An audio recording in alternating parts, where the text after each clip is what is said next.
Good morning, student. Already we have seen the potential energy of a system of 2-point charges as well as potential energy of a system of n point charges, that means which contains n number of charges.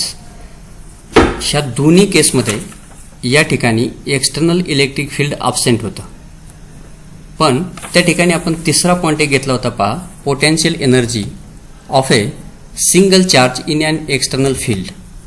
म्हणजे ह्या केसमध्ये external electric field present आहे आणि अशा ह्या external electric फील्डमध्ये तो single charge त्या ठिकाणी प्रेझेंट असेल.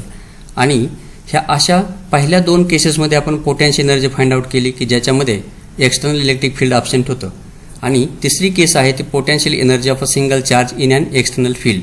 इथं एक्सटर्नल इलेक्ट्रिक फील्ड प्रेझेंट असताना त्या ठिकाणी त्या सिंगल चार्जची किती पोटेन्शियल एनर्जी मिळते ह्याचं पण आपण एक्सप्रेशन पाठीमागच्या तासामध्ये त्या ठिकाणी आपण कंप्लीट केलेलं आहे. आता आजचा जो पहिला आपला पॉईंट आहे तो पॉईंट आहे potential energy of a system of 2 charges in an external field. आता अशा पद्धतीची सिस्टीम ऑफ चार्जेस आहे की ज्याच्यामध्ये 2 चार्जेस आहेत आणि या ठिकाणी एक्सटर्नल इलेक्ट्रिक फील्ड प्रेझेंट आहे.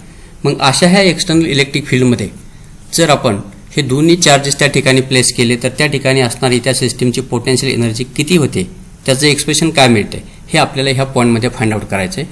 आणि म्हणून ह्या केसमध्ये आपल्याला 2 चार्जेस विचारात घ्यावे लागतील आणि ते 2 चार्जेस हे Q1 Q2 असतील आणि ते रिस्पेक्टिव्हली R1 R2 ह्या पोझिशनला त्या ठिकाणी त्या इलेक्ट्रिक फील्डमध्ये प्रेझेंट असतील असं आपल्याला म्हणता येईल. आणि म्हणून थोडक्यामध्ये म्हणता येईल consider A system of 2 charges consisting of 2 charges Q1 and Q2 located at R1 and R2 respectively in an electric field.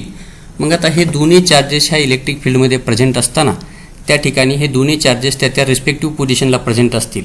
मग आता हे दोन्ही चार्जेस आपल्याला इन्फिनिटीवरून त्या गिव्हन पॉईंटला त्या इलेक्ट्रिक फील्डमध्ये आणायचे आहेत.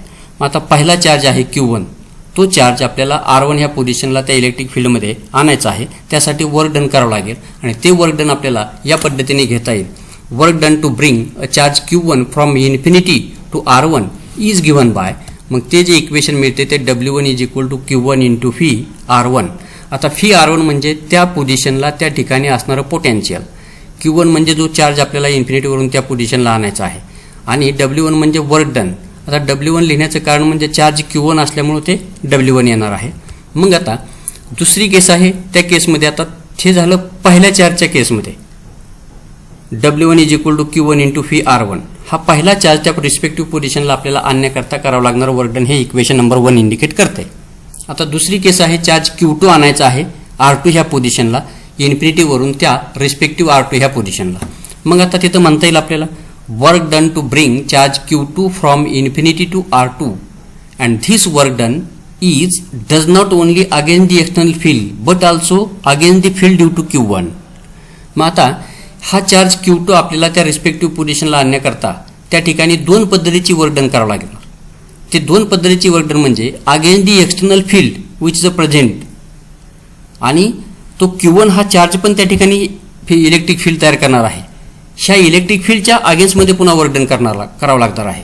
म्हणजे अशा पद्धतीने हे 2 वर्क डन त्या ठिकाणी आपल्याला करावं लागणार आहे चार्ज Q2 इन्फिनिटीवरून त्या पोझिशनला आणण्याकरता. आणि म्हणून आपल्याला पुढे असं लिहिता येतं. मग आता ह्या पहिल्या केसमध्ये work done on charge Q2 against the external field is given bye, म्हणजे एक्सटर्नल फील्डमध्ये तो चार्ज Q2 आपल्याला आणायचा आहे आणि त्याच्यासाठी एक्सटर्नल फील्डच्या विरुद्ध दिशेने करावं लागणारं जे वर्क डन मिळणार आहे ते work done Q2 into phi R2. ह्याच्यामध्ये फी R2 म्हणजे त्या पोझिशनला असणारं पोटेन्शियल आणि Q2 म्हणजे जो चार्ज आपल्याला त्या ठिकाणी आणायचा आहे तो, म्हणून हे इक्वेशन नंबर 2 मिळते. आता पुढच्या केसमध्ये आपल्याला म्हणता येईल हे इक्वेशन नंबर 2 इंडिकेट करते work done against the external field. आता अजून आपल्याला वर्क डन फाइंड आउट करायचे against the field due to charge Q1 आणि म्हणून आपल्याला असं म्हणता येते work done on charge Q2 against the field due to charge Q1. आणि मग त्या ठिकाणी आपल्याला इक्वेशन अशा पद्धतीने मिळते 1/4πε0 Q1 Q2 अपॉन R12. हे इक्वेशन नंबर 3. म्हणजे Q1 ह्या चार्जमुळं त्या ठिकाणी जे इलेक्ट्रिक फील्ड तयार होते ह्या इलेक्ट्रिक फील्डमध्ये Q2 हा चार्ज आपल्याला आणायचा आहे आणि म्हणून त्या पोझिशनला असणारं Q1 मुळे तयार होणारं पोटेन्शियल ॲक्च्युली असं मिळते 1/4πε0 Q1 अपॉन R12. पण जो चार्ज आणायचा आहे इंटू Q2 आणि म्हणून टोटल एक्सप्रेशन तयार होते 1/4πε0 into Q1 Q2 upon R12 हे इक्वेशन नंबर 3. म्हणजे हे दोन पद्धतीची वर्क डन हे ॲक्च्युली चार्ज Q2 इन्फिनिटी वरून त्या गिव्हन पॉईंटला आणण्याकरता करावं लागतात अगेन्स्ट दी एक्सटर्नल फील्ड आणि against the field due to Q1. मग हे इक्वेशन 2 आणि 3 हे work done to bring the charge Q2 from infinity to given position. मग आता पुढे आपल्याला म्हणता येईल ह्या केसमध्ये where R12 is the distance between Q1 and Q2. R12 म्हणजे ह्या Q1 आणि Q2 मध्ये असणारा ॲक्च्युली डिस्टन्स आहे. आणि मग आपल्याला पुढे म्हणता येईल by the principle of superposition of field we can add these work done on Q2 against the two field. म्हणजे according to principle of superposition of field आपल्याला हे दोन्ही वर्कडन Q2 वरती जे आपण करतोय ह्या दोन्ही फील्डच्या वर्कडनचे आपल्याला ॲडिशन करावं लागेल आणि ती ॲडिशन आपल्याला इथं घ्यावं लागेल. आणि म्हणून आपल्याला म्हणता येईल therefore work done in bringing charge Q2 to R2.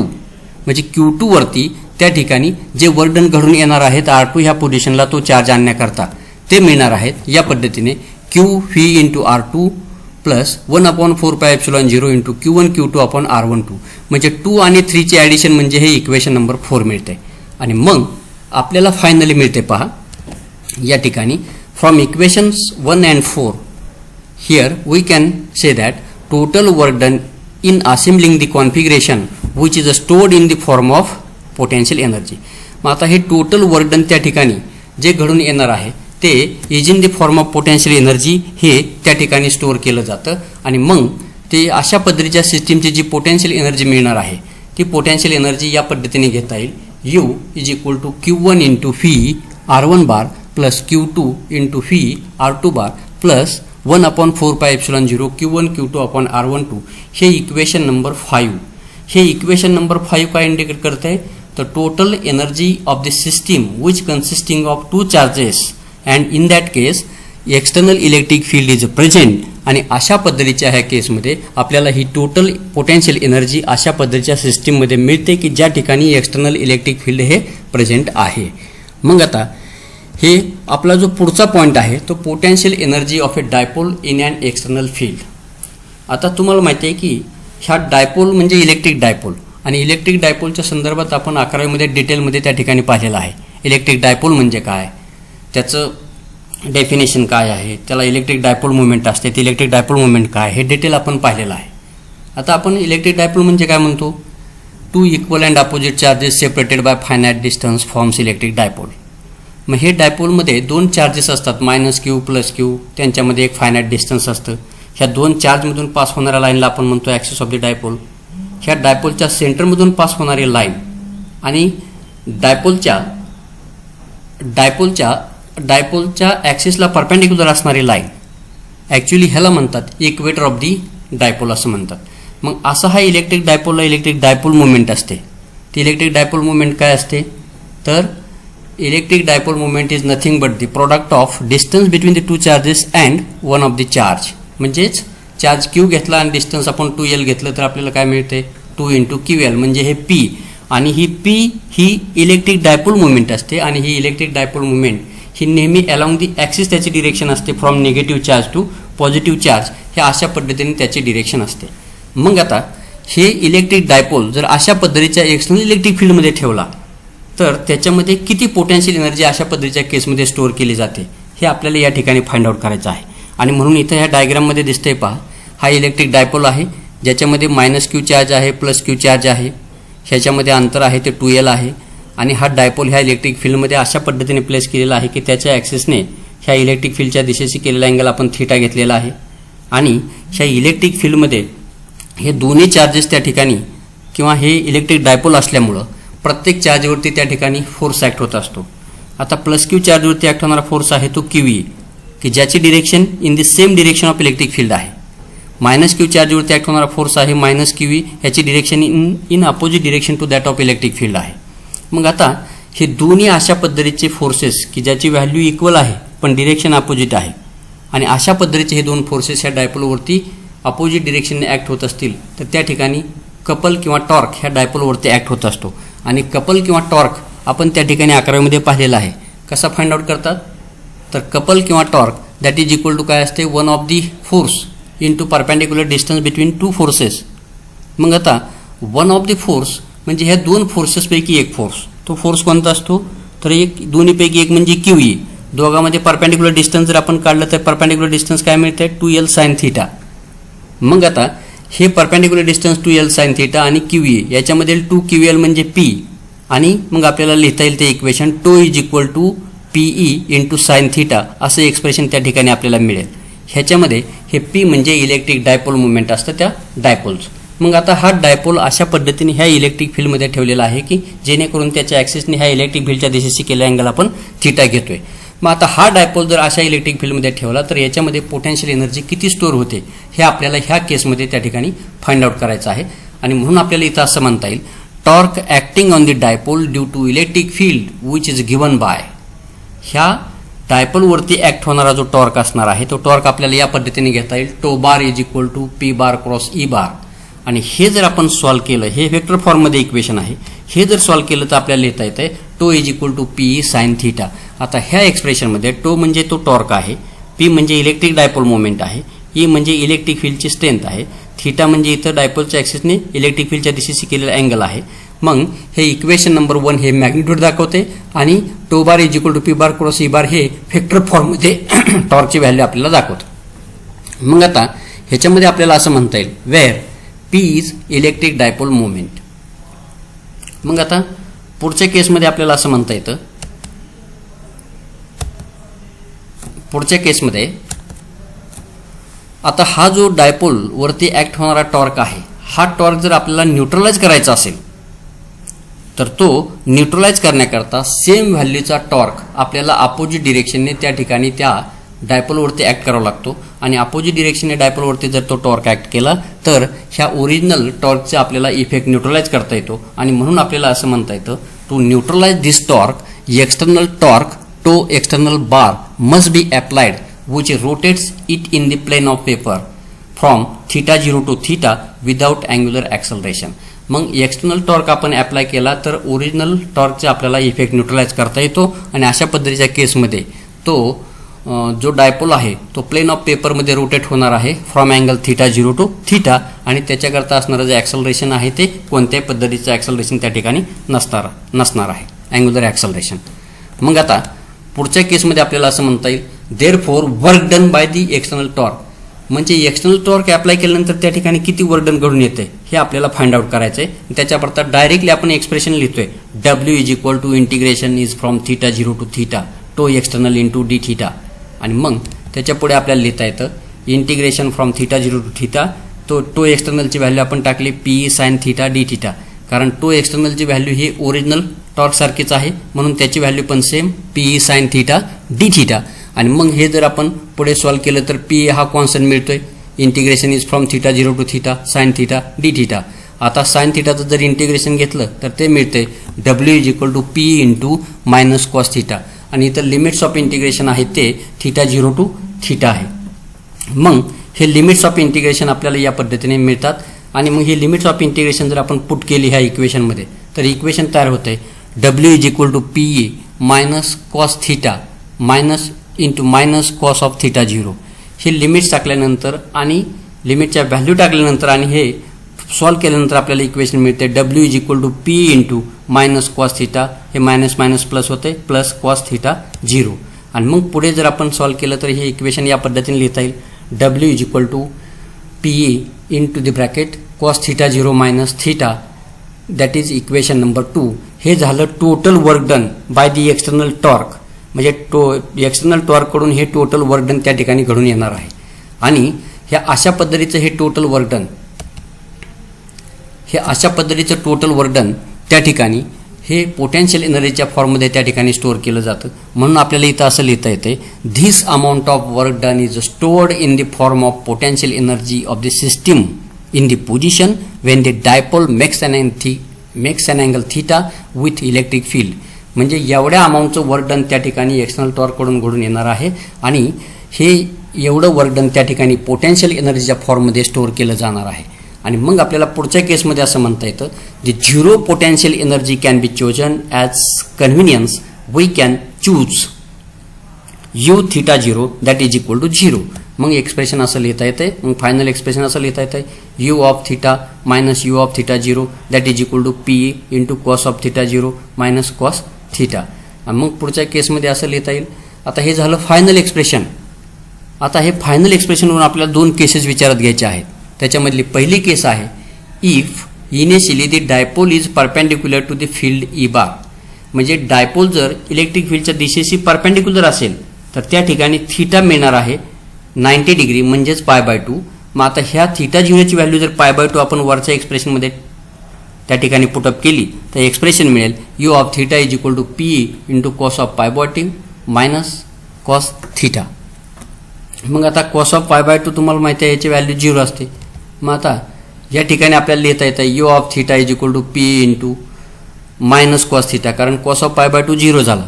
आणि मग हे एक्सप्रेशन असं पुन्हा लिहिता येतं U of theta is equal to minus P cos theta.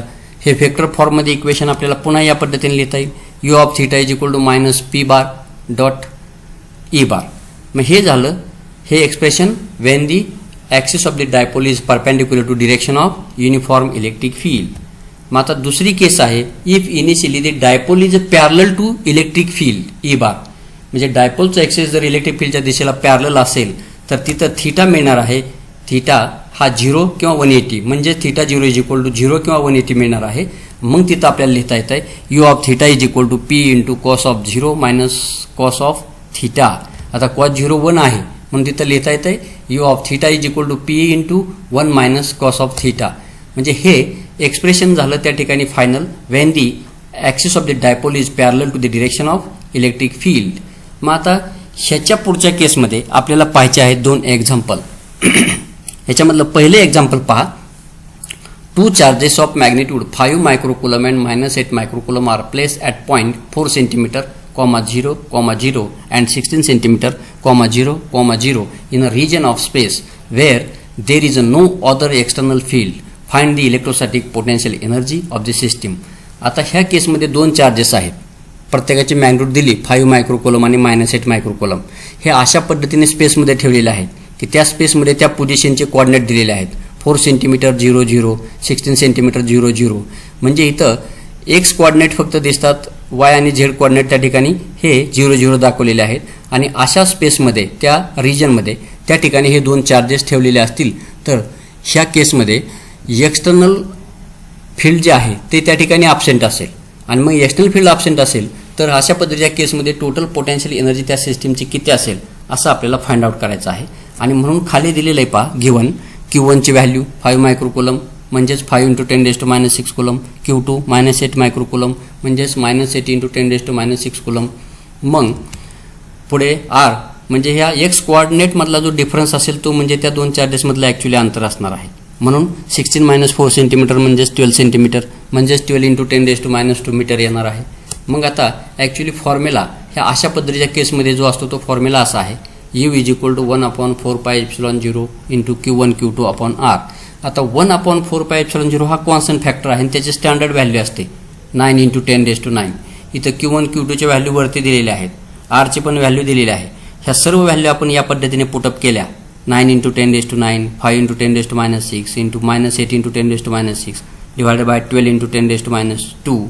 आणि हे जर आपण सॉल्व्ह केलं तर फायनली आपल्याला मिळणार आहे -3 जूल एवढी अमाऊंटची इलेक्ट्रोस्टॅटिक पोटेन्शियल एनर्जी अशा पद्धतीच्या सिस्टीम ऑफ चार्जेसमध्ये की ज्या ठिकाणी इलेक्ट्रिक फील्ड ॲब्सेंट असेल हे एवढ्या अमाऊंटची त्या ठिकाणी पोटेन्शियल एनर्जी ही अशा पद्धतीच्या केसमध्ये आपल्याला मिळणार आहे.